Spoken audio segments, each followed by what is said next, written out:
നിയമസഭാ തെരഞ്ഞെടുപ്പിൽ കോൺഗ്രസിന്റെ അന്തിമ സ്ഥാനാർത്ഥി പട്ടിക തയ്യാറാക്കാനുള്ള നിർണായക യോഗം ഈ മാസം 22-ന് ഡൽഹിയിൽ ചേരും. കേന്ദ്ര തെരഞ്ഞെടുപ്പ് കമ്മിറ്റി യോഗത്തിൽ മല്ലികാർജ്ജുൻ ഖർഗെയും രാഹുൽ ഗാന്ധിയും പങ്കെടുക്കും.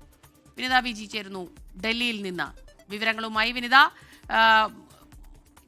പെട്ടെന്ന് തന്നെ എത്രയും പെട്ടെന്ന് ഇപ്പോൾ കഴിഞ്ഞ കുറച്ച് നാളുകളായി നമ്മൾ കാണുന്നത് പെട്ടെന്ന് തന്നെ സ്ഥാനാർത്ഥികളെ തീരുമാനിക്കുന്നു, അത് പ്രഖ്യാപിക്കുകയും ചെയ്യുന്നു, ഒപ്പം തെരഞ്ഞെടുപ്പ് പ്രചാരണവും സജീവമാക്കുന്നു. അപ്പോൾ ആ രീതിയിൽ വളരെ പെട്ടെന്ന് തന്നെ കേരള നിയമസഭാ തെരഞ്ഞെടുപ്പിലേക്ക് സ്ഥാനാർത്ഥി നിർണയം, അതിനുള്ള കാര്യങ്ങൾ നീക്കുന്നു. ഇനിയിപ്പോൾ നിർണായക യോഗം 22-ാം തീയതി ചേരുന്നു. പറയൂ.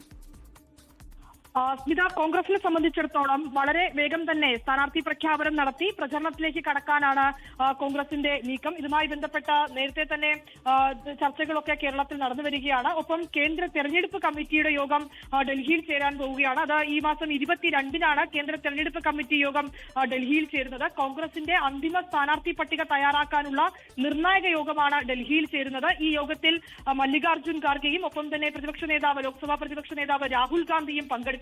ഈ യോഗം കഴിഞ്ഞ് ഏതാണ്ട് 2 ദിവസത്തിനകം തന്നെ സ്ഥാനാർത്ഥി പ്രഖ്യാപനം ഉണ്ടാകുമെന്ന് തന്നെയാണ് നമുക്ക് പ്രതീക്ഷിക്കാൻ കഴിയുന്നത്. കോൺഗ്രസിനെ സംബന്ധിച്ചിടത്തോളം ഡൽഹിയിൽ നടക്കുന്ന നിർണായകമായിട്ടുള്ള യോഗമാണ്. കേന്ദ്ര തെരഞ്ഞെടുപ്പ് കമ്മിറ്റി യോഗത്തിലാണ് ഈ സ്ഥാനാർത്ഥികളെ സംബന്ധിച്ചുകൊണ്ടുള്ള അന്തിമമായിട്ടുള്ള ആ പട്ടിക തയ്യാറാക്കുക.